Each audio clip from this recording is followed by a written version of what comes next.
कहा जाता है कि मनही का दर्शन बड़ा भाग्य से मिलत है। सौभाग्य होत है तब जाई के मनई के दर्शन मिलत है।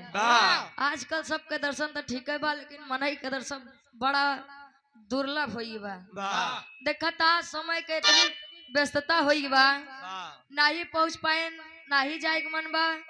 फोन देखता स्मार्टफोन आई बा, न्योता भेज देन व्हाट्सएप पे, कहे भैया तनी अपन न्योतवा जाने रहा। हाँ समय नहीं बटे देख लिया है। वार से सोची है जब वो नहीं है तो हम का करे जाई।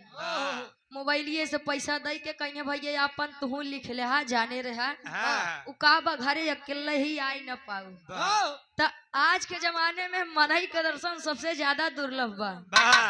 तो जौने उपलक्ष्य में आज सबके दर्शन दीदार करे के मौका मिला, एक 5 मिनट के लोकगीत हो जाए, उसके बाद दीदी के नंबर बा।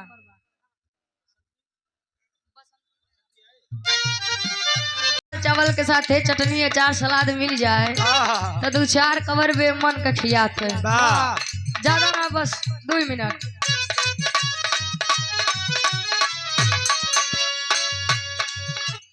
हो गई नी पूरा डेकोरेट बलम,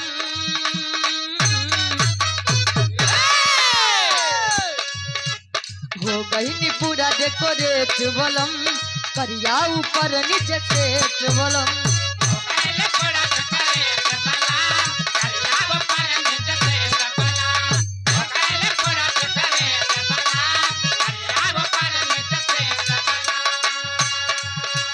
हो गई नी पूरा डेकोरेट बलम, करिया ऊपर नीचे सेट बलम।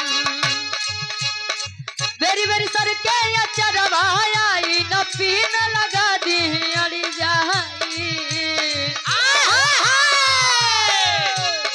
बेरी बेरी सर के अचरवा आई न पीन लगा दी अड़ी जाई। तबले दुल्हवा कहे सड़िया पे तो सड़िया पे डालब नजरिया तो सड़िया पे पहिरे के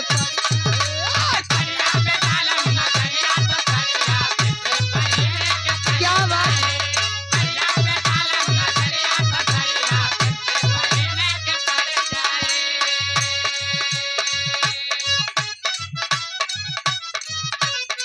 वाह क्या बात है।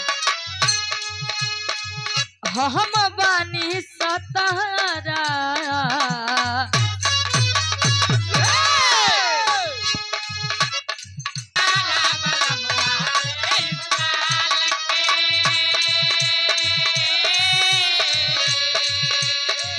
भौजी रे जिंदगिया राखी खतरे में डाल के।